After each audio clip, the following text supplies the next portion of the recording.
প্রিয় প্রণয়িনী পর্ব সংখ্যা ২২ শেষ অংশ। লেখনীতে জান্নাত নুসরাত। মেঘের আধারে ঢাকা আকাশ, মৃদু বাতাস বইছে চারিদিকে। ঠান্ডা বাতাসের স্পর্শে গায়ের লোম দাঁড়িয়ে ওঠার মতো। গ্রোসারি শপের গ্লাস বেয়ে ধীরে ধীরে নেমে যাচ্ছে বৃষ্টির ঝিরিঝিরি কণা। তা আলগোছে স্পর্শ করছে দুর্বা ঘাসগুলোকে। বাহিরে বৃষ্টির জন্য গ্রোসারি শপের স্লাইডিং দরজা টেনে রাখা হয়েছে অনেক আগেই। ঈশাদ শপিং কার্ট ঠেলে ঠেলে ভেতরের থেকে বিভিন্ন মশলার আইটেম সেখানে রাখলো। একবার চোখ বুলিয়ে নিল সবগুলো আইটেম রাখা হয়েছে কিনা তা দেখার জন্য। তারপর আবার অগ্রসর হলো চকলেট চিপস নেওয়ার উদ্দেশ্যে। জায়ান চুপচাপ বিল কাউন্টারে দাঁড়িয়ে আছে, ইশরাতকে নিশ্চিন্তে জিনিস কিনতে দিচ্ছে। মেয়েটার সাথে এসেছিল এক পলক দেখার জন্য। এখানে দাঁড়িয়ে থেকে খুব ভালো করেই দেখতে পারছে মেয়েটাকে।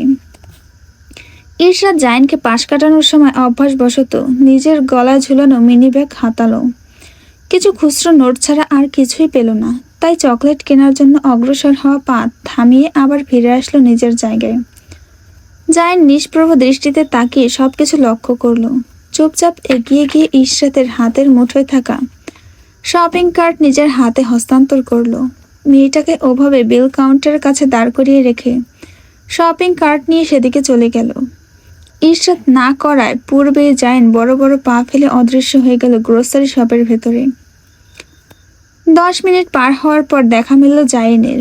দুই হাতে একটা ভর্তি শপিং কার্ট ঠেলে ঠেলে নিয়ে আসছে। তার সাথে আরেকজন সেলসম্যান, যে জায়ানের পেছনে আরেকটা শপিং কার্ট ঠেলে নিয়ে আসছে। ইশরাত বাকরুদ্ধ চোখ মুখ নিয়ে তাকিয়ে থাকলো। নিজের সামনে এগিয়ে আসা গম্ভীর মুখবিশিষ্ট লোকটাকে এভাবে এত কিছু নিয়ে আসতে দেখে নির্বাক বনে গেল।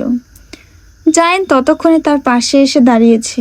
ক্যাশ কাউন্টারে থাকা মহিলা জিনিসপত্রগুলো স্ক্যান করে জায়ানের উদ্দেশ্যে বলল, স্যার, আপনার বিল 30,000 টাকা হয়েছে। ইশরাত কিছু বলতে যাবে, জায়ান ঠোঁটে আঙুল রেখে চুপ দেখালো।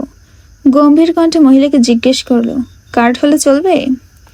মহিলাটি বিনয়ী সুরে বলে উঠল, জি স্যার। মহিলাটির কথা শেষ হতেই জায়ান পকেট হাতড়ে বিল পেমেন্ট করার জন্য কার্ড বের করলো। ইশরাত মিনমিন করে বলল, এত কিছুর প্রয়োজন ছিল না। জায়ান সামান্য ভুরু পাকালো। ইশরাতের এমন মতবাদ পছন্দ না হওয়ায় গম্ভীর ভঙ্গিতে পাশ ফিরে তাকিয়ে শুধালো, আর ইউ শিওর? ইশরাত উপর নিচ মাথা নাড়ানোর পূর্বেই জায়ানের উদ্দেশ্যে মহিলাটি ডেকে উঠল। হাতের পেওস মেশিন এগিয়ে দিল পিন দেওয়ার জন্য।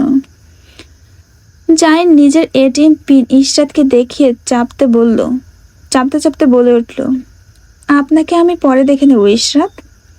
ইশরাত চোখ উল্টালো জায়ানকে দেখিয়ে। জায়ান গম্ভীর চোখ মেয়েলি মুখে স্থির রেখে নিজের শক্ত চলে হাত বুলালো। কোনো শব্দ না করে বিড়বিড় করলো কিছু একটা।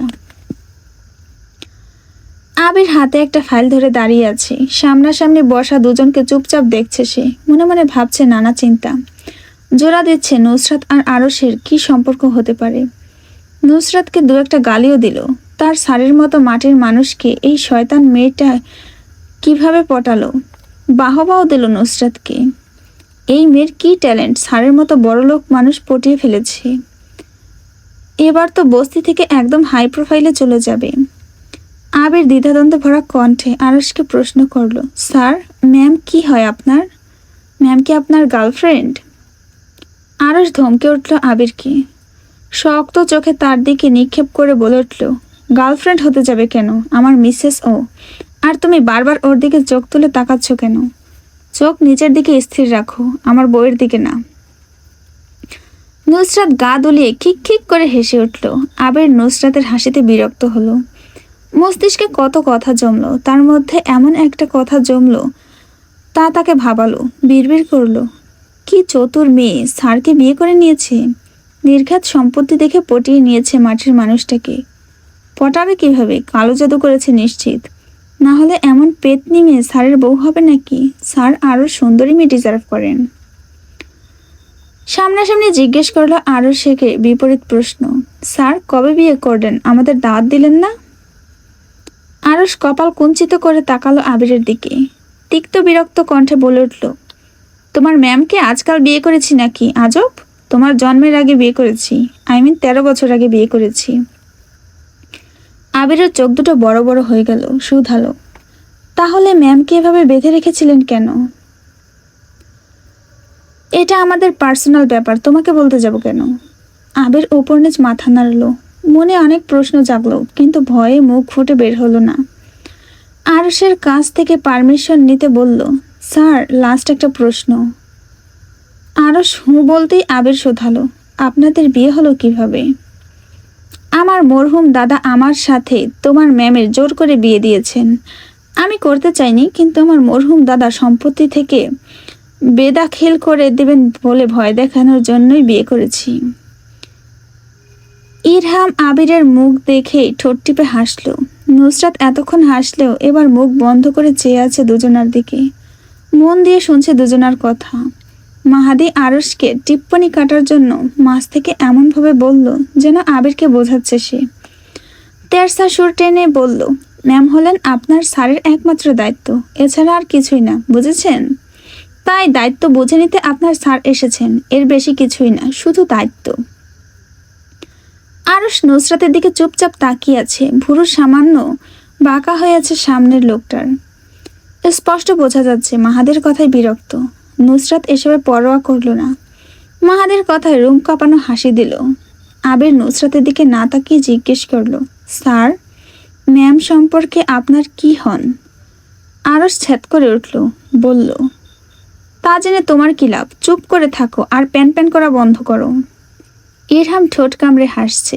মাহাদি কোনোরকম বলে উঠল, এখনো বোঝনি গাধা, ম্যাম হলেন আপনার স্যারের দ্বিতীয় মাত্র চাচাতো বোন। আবিরের মাথায় অজান্তেই বোম ফাটিয়ে দিল মাহাদি। আবিরের মুখটা দেখার মতো কালো হয়ে গেল। নুসরাত আর ইরহাম দুজন গলা মিলিয়ে হাসতে লাগলো, এতে করে আরো বেশি। আরশ তা দেখে অভ্যাসবশত নিজের ধারালো গম্ভীর সুরে কিয়ৎকাল আগের প্রশ্ন আবারও ছোট, কার সাথে রিলেশনে ছিলে? নুসরাত হাসতে হাসতে ভুলে বসেছে আরশের সামনে। আরশকে ইরহাম মনে করে আবিরের দিকে আঙুল তুলে বলল, ওই বেটার সাথে। কথা শেষ করতেই ঠোঁট থেকে ফুস করে হাসি উধাও হয়ে গেল। চোখ তুলে আরশের দিকে তাকালো। আরশও তার দিকে তাকিয়ে আছে। মুখের অবস্থার কোনো ভাবাবেগ নেই, আগের মতোই গম্ভীর। শক্ত করে রাখা ক্লিন শেভ জোয়াল পুরুষালী চোখ দুটোতে কিছু একটা জলজল করছে, তা ঠাউর করতে পারল না নুসরাত। ঠোঁট কামড়ে একবার আবিরের দিকে তাকায় নুসরাত। মুখটা বেচারা করে রেখেছে, চোখ নিচু করে চোরের মতো একবার আরশকে দেখছে, একবার তাকে। নুসরাত উপরে উপরে নির্বিকার থাকার চেষ্টা করলেও ভেতরে ভেতরে ঠিকই ভয়ের দানা বাসা বাঁধল। ঠোঁট চেপে কিছু বলতে নেবে আরশ অত্যাধিক হিমায়িত কণ্ঠে বলে উঠল, হাত খুলে দে। মাহাদি এগিয়ে এসে খুলে দিতে যাবে, আরশ চোখ রাঙালো। শাসনের স্বরে হিস হিসিয়ে বলল, তোকে বলেছি ওর থেকে গনে গনে 20 ফুট দূরে থাকবি তুই। মাহাদি ঠাট্টা করে বলল, ঠিক আছে দূরে থাকবো, কিন্তু 20 ফুট হয়েছে কিভাবে জানবো? আরশ কথার উত্তর দিল না, জিহ্বা দিয়ে গাল ঠেললো। নীরবে কিছু একটা ভাবতে বসলো। ইরহাম নুসরাতের হাতের বাঁধন খুলে দিয়ে পায়ের বাঁধন খুলতে যাবে, তার পিঠে শক্ত করে একটা কিল বসালো নুসরাত। দাঁতে দাঁত চেপে ধরলো, এত শক্ত করে ধরলো যে দাঁতগুলো দাঁতের সংঘর্ষের ফলে যে আওয়াজ হলো তা কানে এসে লাগলো ইরহামের। ইরহাম নুসরাতের নীরবে করা রাগ তার প্রতি কতটুকু হয়েছে তা উপলব্ধি করাচ্ছে এভাবে। কোনো কথা না বলে নির্লিপ্ততার সহিত নুসরাতের পায়ের বাঁধন খুলে দিল। নুসরাত সুর গলার নিচে নামাতেই ইরহামের শোনার মতো করে আওড়ালো, তোর সাথে আমার সম্পর্ক এখানেই শেষ। নুসরাত এসব বললেও আধ ঘন্টা পর তাদের মধ্যে সব ঝামেলা ঠিক হয়ে যাবে, তাই ইরহামও নুসরাতের কথায় মোটেও বিচলিত হলো না। ইরহাম নুসরাতের পা খুলে দিতেই উঠে দাঁড়ায়। এতক্ষণ পা বাঁধা থাকা অসাড় হয়ে আসছে, তাই নড়ানোর সক্ষমতা হারিয়েছে অনেক আগেই। নিজের জায়গা আবারও বসে গিয়ে পা ঝাড়া দেয়।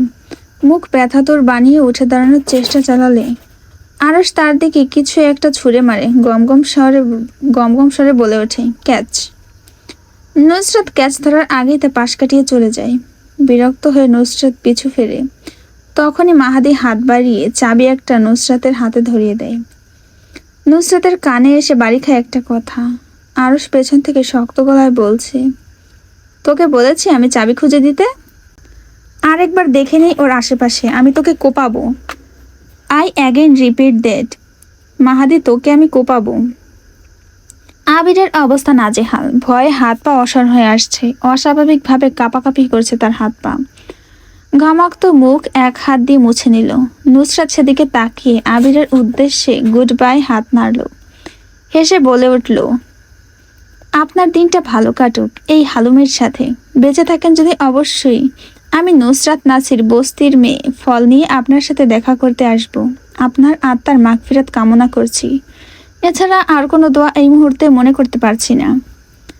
ইরহাম আর নুসরাত একসাথে দুই হাত তুলে মুখের সামনে ধরল, সমস্বরে বলে উঠল, আমিন। বলেই দুজন হাত দিয়ে মুখের মধ্যে হাত বুলালো।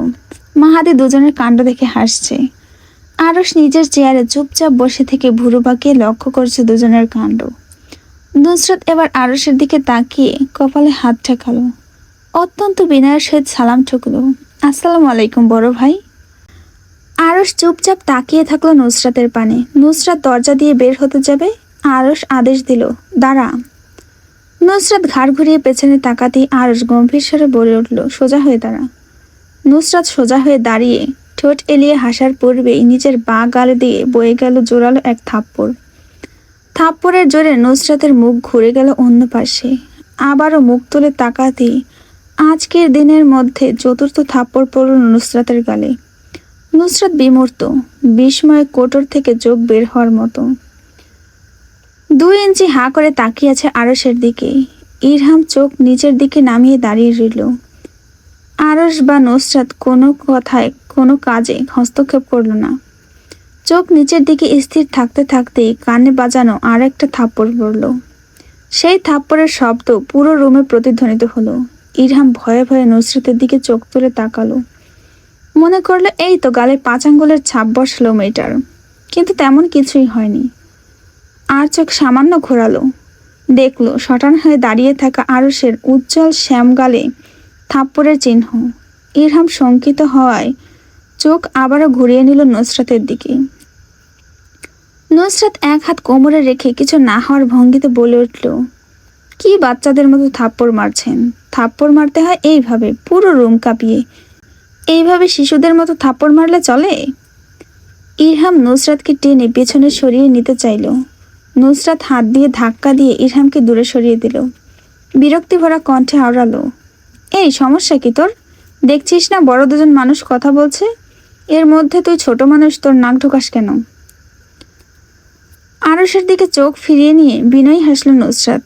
অতঃপর অত্যন্ত নম্র গলায় বলে উঠল, ভুল ত্রুটি ক্ষমা সুন্দর দৃষ্টিতে দেখবেন, আজ তাহলে আসি বড় ভাই। নুসরাত জিজ্ঞেস করলো যাওয়ার কথা, কিন্তু আরশের উত্তরে পরোয়া না করে রুম থেকে বেরিয়ে গেল। ঠাঁ করে খোলা দরজা দিয়ে নুসরাত বের হওয়ার 30 সেকেন্ড পর বের হলো আরশ। করিডোরে কাচের তৈরি রেলিংয়ের সামনে গিয়ে টানটান হয়ে দাঁড়ালো। চোখের দৃষ্টি তীক্ষ্ণতায় পরিপূর্ণ। দোতলা থেকে দাঁড়িয়ে নিচে কোমরে হাত দিয়ে দাঁড়িয়ে থাকা নুসরাতের দিকে তীক্ষ্ণ দৃষ্টি ছুড়ল। ইরহামের সাথে কিছু একটা নিয়ে কণ্ঠ খাদে নামিয়ে ঝগড়া করতে ব্যস্ত সে। ইরহাম ক্ষীণ স্বরে কিছু একটা বলে ঝাড়ি মারছে নুসরাতকে। তারপর নিজের হাতের মুঠোয় থাকা নুসরাতের হাত ঝটিকা মেরে ফেলে দিয়ে হনহন করে চলে যাচ্ছে। নুসরাত এক হাত উপরে তুলে অন্য হাত কোমরে রেখে হেলে দুলে ইরহামের পেছন পেছন যেতে যেতে গান গেয়ে বের হচ্ছে। ঠোঁটে লেগে আছে মারাত্মক হাসি। ইরহামকে জ্বালাতে পারায় এই হাসি হয়তো আয়ত্ত করেছে নুসরাতের ঠোঁট। আরশ হুডির ক্যাপ মাথায় তুলল, এক হাত টেনে। নির্বিশেষ দৃষ্টি তখনও স্থির নুসরাতের দিকে। নিজের 2 হাত অলস ভঙ্গিতে প্যান্টের পকেটে পুরে ব্ল্যাক কার্ড বের করলো। তর্জনী আর মধ্যমা আঙুলের মধ্যে রেখে তা ঘোরালো কয়েক সেকেন্ড। চোখ ব্ল্যাক কার্ডের উপর স্থির রেখে ঘাড় বাঁকা করলো। মর্মর শব্দ হলো তাতে। কার্ড আঙুল দিয়ে ঘোরাতে ঘোরাতে মাহাদির উদ্দেশ্যে শক্ত কণ্ঠে উচ্চারণ করলো, শুট হিম।